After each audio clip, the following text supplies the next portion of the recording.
Hi, Judy Herman. Hey there, Clint. Good to see you. How are you doing? I'm doing great. Glad to join you here. This is awesome. Well, I was in the process of telling everybody I actually met you when I was going through some life changes, and we kind of connected that way. So I have no shame, and I'm making sure I've shared this to all the pages that I need to. Yes, we're all good. I have no shame in my game as a grown man. I think that God gave us emotions for reasons. He wants us to laugh and cry and feel good and feel bad. That's the whole deal.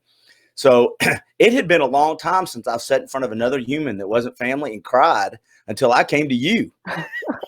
I feel so honored that you did, Clint. I mean, to make that space emotionally safe for you to be real is just such an honor. Well, Sure. I reached out I appreciate that, but I reached out to you and another lady that I think you've connected with named Karen McMahon. Yeah, And she's awesome, by the way. Yeah. You both are great at what you do, and you do some different things. And I want to get into that a little bit.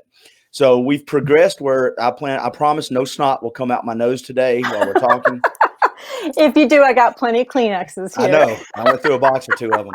Well, but that's okay. I think sometimes people shy away from admitting, especially guys. We talked a little bit about that. Guys are very, they're closed off. They don't want to admit they're weak. And I don't understand. I think my opinion, the sign of kind of strength in any life, men or women's, is being able to go, I don't have a good grip on this right here. I need some help. Exactly. You know what? And so much of our society and culture grooms men to be that way, which really causes problems in messy relationships as adults. Well, so yeah, taking full ownership of your humanity, and emotions are part of that. I mean, it's kind of like we've got, limbs, we've got our arms and our legs, and, but to deny our own emotions or to close them off, it's crazy, but we've been groomed in such a way. We have, and I didn't mean to interrupt you. There's a little delay on this. That's my fault. Technology is a great thing sometimes. But also our emotions are supposed to be independent of even the people we love the most. In other words, our emotions are like, they're ours. They're our fingerprints. I mean, what makes someone else cry makes someone laugh. I've got a dark sense of humor. I'm very sarcastic. I laugh about things where a lot of other people would go, dude, you're sick. You need some help. That's not normal. But I think when we try to not be who we are, we end up getting so much internal pressure, like a pot that's covered up. And there's the fine line too. I don't think anybody wants to be the person that when somebody goes, how are you doing? Oh, let me tell you. Oh, always complaining. There's a fine line. There's definitely a fine line. Yes. Before we dive too deep in, because I got some specific questions, I want you to tell people who just may be seeing this what you do, because you not only help people, you also help other therapists, other professionals. Absolutely. Actually, since the COVID, it has really accelerated what I have had a vision to do at this stage of my life. That vision is so I have a counseling practice on Main Street on the south side of Chattanooga, and I've done private practice counseling, and most of my folks have been business owners, entrepreneurs, pastors, leaders.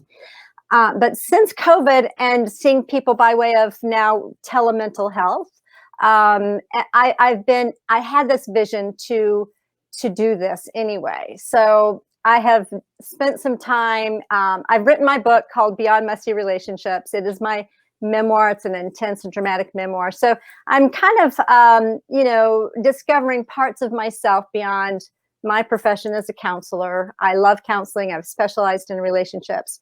But at this stage of my life, yes, I want to nurture other therapists and really spend time doing that and moving forward and providing some innovative and creative therapy. Like instead of being in an wow. Having therapy and taking a hike, with your therapist, right? Wow. Or having retreat settings, having intensive 2 or 3 hour sessions in which we're outdoors, and that's so therapeutic in and of itself. So that's kind of where I'm at this stage. It also, when you can find these other avenues, just like every business, I think most businesses, if they can make it through what we're going through, they'll be stronger because they're learning new ways to deliver their message to help their consumers in different ways. They're finding new ways to do that. And listening to you talk, if we're out hiking and we've got this outdoor event where we're social distancing, I'm probably going to be way more relaxed and open than the traditional setting. And some, because the traditional setting has its place. But I think that's a great idea. Yeah. And here's what I've told my clients over the years. The counseling office, yes, it's a nice and wonderful, safe, emotionally safe and sacred space. And you have this relationship with your therapist, but it truly is an artificial setting, because real life, you go and you're going to be home and relate to your spouse or your kids or whoever it is you're living with. And that's where real life happens. Hopefully you can learn some skills in the counseling office, but I do like the idea of using the outdoors, because it's so very therapeutic. It's been that for me for many years too. And the fact that you're reaching out to other professionals in your industry, I think is good. We forget sometimes that, who helps the pastor with his spiritual or her spiritual life.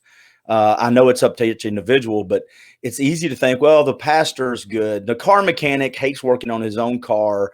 The doctor hates when his neighbor asks, hey, my arm is hurting when they get home. A lot of times I would imagine a therapist takes on a lot of stories. Some of them, they're like, I can't believe you're upset about that. But a lot of them are pretty serious.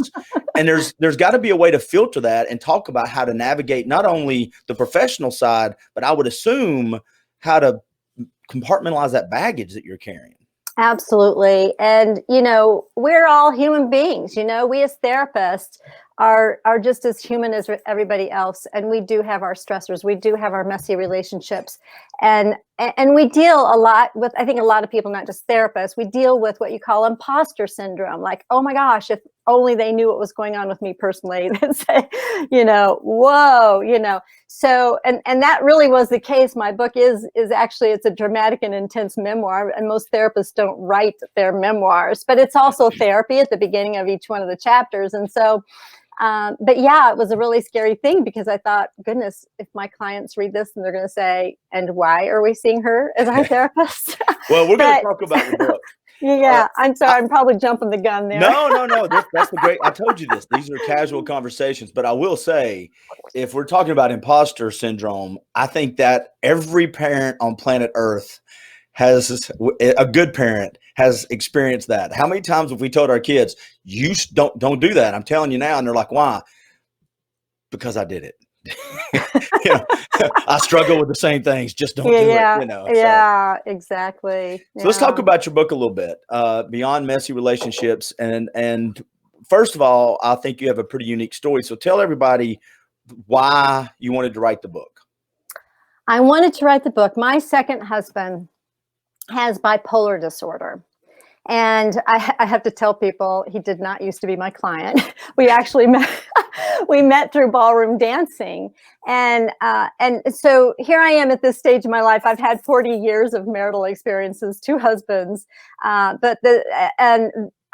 so each unique in their own way. And with my husband, Joe, there was such partnership and chemistry that we had on the dance floor. And he told me up front, he has bipolar disorder, and he had been a well man for many, many years. Well, 4.5 years into the marriage, Clint, he has an episode of mania that I was unprepared for. And as a mental health therapist, even, so I'm trying to be a wife. There was, and I did not know how intense and dramatic and very severe. I mean, I knew it was severe, but he had been well for like 13 years and not had need of any kind of inpatient help or psychiatric. So he almost died in between hospitalizations. I was in a very desperate place of him in a state of psychosis for a season. This was not just a few days, and I'm questioning everything. So my catalyst for writing my book was he had a second episode in 2017, and found myself in such desperation. I thought, I cannot live this way. It almost didn't last the first time. I was almost a widow or twice divorced relationship therapist. And I thought, I'm not doing this again. I'm not living Groundhog Day, the movie Groundhog Day, where you wake up in the same thing each time. So the catalyst for me writing the book basically was my own therapy. It was and anyway, that's kind of in a nutshell. Yeah. Well, was the process hard? I mean, I hear this question. Well, was the process hard, and what did you discover? And I sometimes there's good answers, and sometimes people write books because it just comes naturally to them. I would imagine when you're doing a memoir and you're talking about stuff that's not just personal, it's you. I mean, it's pulling yourself apart a little bit, and someone that you care the most about, you're revealing stuff about them as well. Was that a hard process writing that book? Were there moments you just had to push away from the table? Oh, absolutely there was. Now, I have had a custom of writing, Clint, for many, many years. Most of my adult life, I've written in journals and prayer journals. And so I was used to writing, but putting my stuff out there, that was a huge, huge risk. I did hire a wonderful writing coach, Marion Roach Smith, and she specialized in memoirs. So she gave me a structure with which to work with. So I knew that there was going to be a beginning and an end to the story. Okay. So it wasn't going to keep going on and on and on. I'm sure some of us have read memoirs and you think, okay, this is like, why are we reading this? Yeah. So when I wrote it and I had it finished, and I had her look at it, and we cut it was maybe about 60,000 words. And then I cut it at 10,000 words off of that. But anyway, so I've got just the substance, and everything in that book is there for a purpose. If I'm describing something, it is there for a specific purpose. And there's several themes. So she helped guide me with that. And that was a really wonderful process. So in essence, my own writing, structural editor coach was kind of like my therapist. Plus, I did go to my own therapist. But writing has been a remarkable. I tell this to my clients too, when they're dealing with anxiety or other things. When you write, it is so good for the brain, because you can take these things that are stirring up in the mind and you've got a place for them, and then you can test these automatic thoughts that come. So yes, I'm doing what I'm wanting my clients to do. I'm modeling what I am teaching and counseling my clients to do. I wanted to. And it's been transformational. The entire process has been transformational for me. I'm a different person today than before I wrote the book. Do you feel like you're a better counselor? You're a better source for the people who turn to you since writing the book? No doubt. In fact, I came away from this project, Clint, thinking every therapist needs to write their story. Now, whether it's ever published in a memoir like mine is or not is beyond that. But it raises one's level of awareness and helps you connect the dots. This is not just my story, Clint. This is a story that, even though my situation, some people may be able to really relate and say, whoa, that happened to me. And other people maybe have a version of it, and that's okay. But the thing is, it's a universal story. It's a universal because all of us go through messy, either seasons in their relationships, but we all go through messes. Like, why are we denying that we do? We don't need to pretend anymore. Like, marriage is hard. Living life is difficult. And so none of those things are in vain. And that's the main theme of my book, is that the messes beyond messy relationships, those messes that you've gone through in your life, they're not in vain. And they are designed to help you grow up, to be on this journey of divine invitations. I do, come from a Christian perspective, but I go through this transformation and I've changed in my very conservative Christian theology and thinking, because all the stuff I was going through challenged that structure that I was brought up and chose to believe. I was in a container, so to speak, and that was challenged because of all of these experiences and my interpretations of them. You say based off that, there's two or three things that come to mind. One is I used to, in a different life, do some marketing and sales consulting and lightly business consulting, just when I had my advertising company. And I like to write stuff down. But as I've gotten older, my ADHD has gotten worse. And so I have told certain clients who I see my traits in them, voice it down. If you can't write it, I understand. Get a recording or voice stuff to yourself, because I am telling you, there's something cathartic about getting it out. Just absolutely. And even if it's something you listen back to later, but I've got probably 150 text messages to me or voice things that I have gotten out of my head of things I'm going to work on later. I just want to say to somebody, and I'm the somebody that needs to hear it. So I agree with what you're saying. Getting it out of your head is very important. The other two things that I want to say based off what you just told us is, I had a conversation the other day with a friend of mine about kids, and my kids are older now. And so you can have a little different conversation with them. But I think it's good for kids to see parents and adults go through these messy relationships, because no one will be immune to it. They will have their own struggles. And I think if they can see us going through it and in trying to do it as healthy as possible, it actually, acting like it's perfect is not good for kids, because when they get in the real world and it's not perfect, they're not going to know what to do. You're so right. There's so many adults in my office. And, and that's one thing that we do as we go back into the family of origin, because see, the brain was being developed during those early experiences in those early years. And you learn, and I talk about it in my book about, the ways that we move toward pleasure or away from pain, and the ways that we've survived our childhoods. And we have these adaptations. Well, we have relationships in our early development, and those are what I term as the relationship dances, and they're synchronized. And so, we have this like maybe shame, facade dance. We have these. And so how we related to our parents and our siblings, we inadvertently take into our adult relationships. Well, that causes a mess, right? It may have worked in childhood, but it doesn't work in adulthood. And then our brains are not totally online until our mid-20s. Okay, so we now, beyond 20 and in our adulthood, we had the ability with which to reframe things, the ability with which to recognize what those dances have been, and the kind of partner you're likely going to be attracted to, because the brain is attracted to things that are familiar. Okay, so anyway, there's a lot more to that, but you just started giving me therapy. You just started giving me therapy, didn't you? I'm not really, we're not live. I'm just getting free therapy right now. You don't know that's great. Well, I think sometimes we forget that relationships our external relationships are pretty much a reflection of our internal relationship with our own voice to ourselves, our self-speak, what we expect for ourselves. And I heard it from you, from Karen, and I've heard it from people, even in business settings.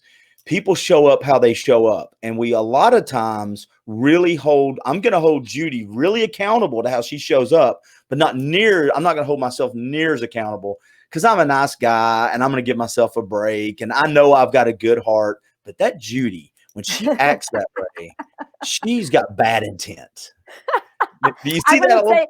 I want to say something about that, Clint. Yes, please. That's why I said it. I want you to. Yeah. What I want to say about that is the human brain. So we've got our right and left hemispheres, right? We've got the left hemisphere that wants the answers, that it's got to be complete. We got to know the story. 2 + 2 = 4. It has to have some closure. You've got this circle, and let's just imagine this circle here, and there's a gap of about 1 inch, and it's not closed. What does the left brain want to do? It wants to close the gap. Okay. Yes. Now the right brain, the right hemisphere, is open to curiosity, mystery, and all of that. So we've got certainty on one side, and we've got uncertainty on the other. So what the human brain, though, will do is will make, we have a negative bias. It's a natural thing. Okay, we will make up a negative story about the other person, right? Because that's what the left side of the brain has to make up, a story. So when you have these things, whoa, Judy or that whoever in your life that just, you don't understand why they did what they did or why they said what they said. So the challenge is to get out of that and be curious. Yeah. So instead of judgmental, it's so easy to be judgmental, right? And so to cultivate an attitude of curiosity that said, okay, number one, we are not God, and we don't know another person's motives. We don't know why they do what they do, right? So we got and see, I got terms for that too when I help people in their communication. Well, we're going to tease people. If you want more info on that one, you're going to have to go actually pay Judy by the hour. So let me ask you, do you have just a few more minutes? I absolutely do, yeah. So the writing process, was it something when you got up in the morning, did you have, because I know I know several folks that have written books, and I write content, not in book form, but blogs or advertisements and stuff. Do you sit down and go, okay, for the next hour, I'm knocking out 500 words that's going to be clean and crisp and tight? Or do you just write as it comes to you? Good question. So once I had a structure, Clint, and see, when you write a book, you got to know your why. Why are you writing it in the first place? What is it that's going to energize you throughout this entire project? So I was really clear with my why. I knew I had to do it. This was like a divine invitation. I couldn't not write it. So once I had my structure, it's like, I couldn't wait. It was like, I didn't really worry about the words, but there were times I spent blocks of time, 4 hours even, of writing and editing and all of that stuff. So it was kind of like I woke up in the morning and couldn't wait to write. That's awesome. And that's what this project was like for me. I know people, really, some people have a hard time with it, but and it really accounted for having some good guidance, having a great structural editor to help me along, and I knew exactly what to do next. But I would wake up in the morning, I would go outside and on my back deck, and I would just look up at the sky and see the clouds and just know, okay, God, here I am. What would you have me write today? And so in the process of it, things would come to me. And of course, I have a whole catalog, I had to index a bunch of physical journals that I've done over the years. Wow. I probably have 40 or 50. And they had to be, okay, I forgot all about that story. But it works really good here. And then you make a decision when you write memoir, and it's very agonizing. What are you going to leave out? And that's very agonizing. What are you going to put in? What are you going to leave out? You don't That's want to another put book. in text well, yeah. I mean, and again, my structural editor was really helpful with that process. I think, and I say this because you're well trained, you're a professional. And I said this to you beforehand, I put things as simple as possible because that's how my brain can eat it. But it's almost like personal dumpster diving of your past. In other words, I got to jump in the dumpster of all this crap I carry around, and I'm going to pull the stuff out that I can make something out of. I can polish that up. I can refinish that. I'm going to keep that. And through that process, it sounds like there's a lot of stuff. If we were to do that, we would okay, I just need to get rid of that completely. That is truly trash. I shouldn't be carrying that around. I need to navigate that out of my life, keep this story, and then clean it up, make it smell better, and then put it out there for consumption. I think we have these open tabs in our brain that stay open, and we never go back through and close the ones that we need to close. Yeah, that's a really good illustration. Yes, because once I knew what my theme was, what I really wanted the reader to walk away with, and the title, Beyond Messy Relationships, the subtitle, Divine Invitations to Your Authentic Self, anything that did not have to do with that, even though it was an interesting story, it would have been a cool story to include, but anything that did not have to do with that title, that theme, was cut. So I do deal with divorce. I deal with post-divorce. I deal with, raising kids in a troubled marriage. I deal with abortion recovery. I deal with ADHD because I have ADHD too, Clint. And so many entrepreneurs and successful people have ADHD. So many successful people have mood disorders. Let's normalize this, okay? So I get it. I get it. but I deal with all of those things, and it isn't. I deal with toxic relationships. I deal with covert emotional abuse, spiritual abuse, all that kind of stuff. And I bring it to the surface, and I give. Well, I do need to say one other thing. May I? You can say, I'm interviewing. I'm talking with you. This is. I gotta tell you, I feel like I'm okay. But I do give the readers a formula of growth, a formula with which, as human beings, we all have. We just don't really realize it, and that is breathing in fresh air. You just breathe in. Now, when you do that, you're going to slow down the nervous system, Clint. Okay, and then also, A is awareness, the I is intentionality, and the R is risk. So every time you breathe in, so that is a formula for our growth as human beings. It's a formula for looking at the crap we've been through in our lives and it making sense. But risk of growth, it's a risk. We take risks. It was a huge risk for me to write this memoir. It was a huge risk for it to be published by Morgan James. But you know what? I'm a different person than before I did this. So I've got one idea for you, and then I'm going to ask you a question. First of all, here's the idea. I think you should do an ebook. So see, your ebook, it can be the stories that didn't make it to the book.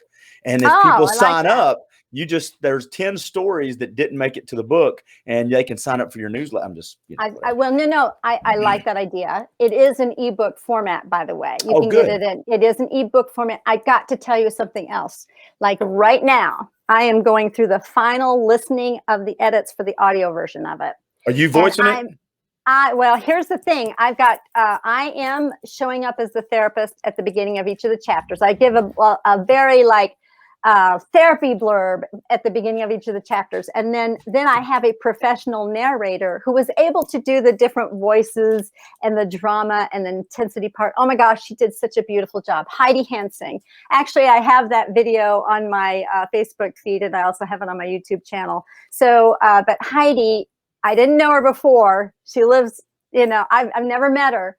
But yet she resonated with my story in such a way that, my goodness, it seems like we are soul sisters, Clint. We are very different. But she read my book, and it was amazing. She wasn't just a professional. I mean, she is a professional narrator, but she put her heart and soul into the reading of it. And that was a huge risk myself, because I'm just handing over my own life to somebody else, and they're going to be reading this. They're reading my thoughts. She's reading my thoughts, reading all of my reactions. There were a few things I had to ask her to tweak, but she has been a wonderful partner in this journey. It's been amazing. It has been amazing. One of the things that I will suggest people to do, and we're about to wrap it up here in a minute, but is if they reach out to you or any therapist, one of the things that I took away, and I say it, and it's like common sense. Everybody goes, of course, excuse me.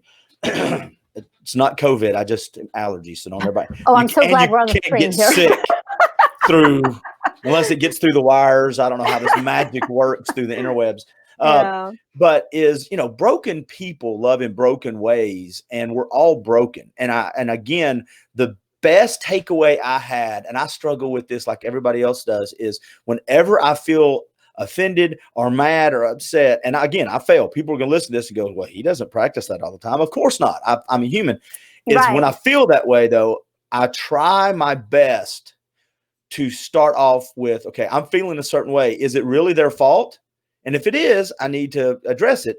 Or is it part of my brokenness, just me showing up the way I show up to people? In other words, rivers and rocks, one wears down and one stays firm. And at some point in time, we're both to some people. Sometimes we're the river, sometimes we're the rock, sometimes we're the hero, sometimes we're the villain.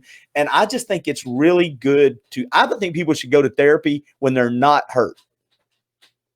That's what I think. I think it's I think it's like vitamins. I think you should take it as needed, not every day, but I think it's good to have somebody like you or Karen that they can call up or whoever and call up and just say, okay, it's once a month or once a year. I don't care. I think I would have been better as a dad and a husband and a friend if I had stopped trying to bootstrap it all and just every now and then go to somebody like you that can smack you around a little bit and go, no, you got to look this way. Look in the mirror over here.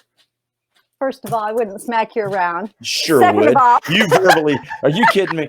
Let me tell you something. When you're in a hurt space and somebody goes, oh, I understand. And I'm not saying you did this. I'm saying people in general, I understand. Well, how do you show up? I don't want to talk about how I show up. I want to talk about how they show up. Stop slapping me around. yeah, I hear what you're saying. You know what I'm saying? It's hard. You said it best. Growth is not only risky, but it's painful. It's growing hurts sometimes. So I want to challenge something else. We are so fully human. And I don't know if I really want to define you or anybody else or myself as broken. And maybe I don't know. I just like, you're human, you're going through the struggle, and this is part of the human journey. Like it's just part of being a human being. You know what I'm saying? But that's why you're a professional. See, I would say that because nobody's paying me. You're really good at your job, so you're going to say the same thing in a much better way. Well, I just, I hear what you're saying. And you know what? If somebody triggers an emotion in you, it's all you. It's all your emotion, right? Whatever is going on. But so we are intricate human beings. This is what I believe about humans, is that, we're complicated. We're human. There's so much mystery. And we don't know ourselves. Okay. So always having an attitude of awareness and aha moments and discovering discovering yourself. So this you don't ever arrive at your authentic self, but it's a journey. It's a journey. And two, once you realize it's your emotion, then it's up to you to navigate that and process it. You can't abdicate that authority when you can't say somebody needs to stop. There are certain things you need to stop if it's abuse. Right. But I'm saying if it's a true emotion and you're hurt, it's up to you to navigate that. You can't ask somebody else to fix you or to heal you. Exactly. Well, here's what happens is so many people don't know the difference between their, the feelings and then the interpretation of the thing that triggered that feeling. Right. So if somebody's triggered something to you, you name the feeling. Boy, I just got this, and that's why it's good to know your body. Boy, I got this pit in the bottom of my stomach when you said this is, and then a story I have in my mind about you is that I think da da da da da. Yeah. So you can get the story out and claim that it is a story rather than the gospel truth. Right. Here's what we're going to do. I'm giving you too much. No. That's why you're here. Again, I'm going to call people broken, and you're going to go, dude, nobody should come to you for counseling. Come to me. That's why you're here. Here's what we're going to do, though, because I've got another question for you. But, I do this podcast, duringthebreakpodcast.com. You can find us on Apple and Spotify and YouTube. But there's a word you use, and I'm going to say this out loud before we exit. There's someone that if you start a podcast series, I think you should interview. And her name is Chastity Snowden. She's a former world CrossFit athlete. She does nutrition and physical or health coaching. She's out of Boca Raton, Florida. But the name of her company is Fearlessly Authentic. And I've had her on my podcast a number of times, but her story about being authentic, she's battled eating disorders. And I think she would be someone good for you to share stories with. And I think it would come from two different perspectives. But when I heard you both talking about authenticity, I thought, got to connect them like with Karen. I got to connect you guys because it's good, good networking. Absolutely. You're great at that too, by the way. Love it. That you someday somebody will pay me a lot of money to do that. You know what? We need to be paying you a lot of money to do that anyway. You know what? You are so worth more than you get paid, Clint, Well, that's what I try to tell I want to tell people. you that. I think that's true. I think Well, that's true of all of us. So yeah. Here's what we're going to do. I'm going to ask you a question. We're going to end this video right now, but if you want to hear the answer to the question I'm about to ask, they can go to the podcast platforms on my YouTube channel, which will be posted. But you're going to click back in, and I'm going to ask you your definition of authenticity, because you're big on the word authentic. And I want people to be able to get the next 5 or 10 minutes. What does that mean for you? How do you define that? And how does that affect relationships? And sometimes, why do we skip over trying to be authentic to get to all the other stuff? Because I'm not sure you can really heal until you're authentic. And so I'm going to ask you that. So if you're okay with it, let's stop this video now, and we'll ask that question for the podcast. But before we stop this, tell everybody how to find you in case they want to talk to you about possibly bringing you on is to help them? Yes, you can go to my website, judycounselor.com. And you can also go to my website, and there's a Beyond Messy Relationship audiobook that's coming soon. There's a tab for that. So click on that tab and fill out the form for it. If you buy a Kindle or a print version of the book, and you can get a book for free, author signed copy. There you so go. There's a way to do that. So yeah, that's awesome. Thank you very much. Click back in. We'll answer that question about being authentic. But I hope everybody enjoyed this. Go find out more about Judy Herman. And thank you very much, Judy. Thank you, Clint. Bye, everybody. Bye-bye.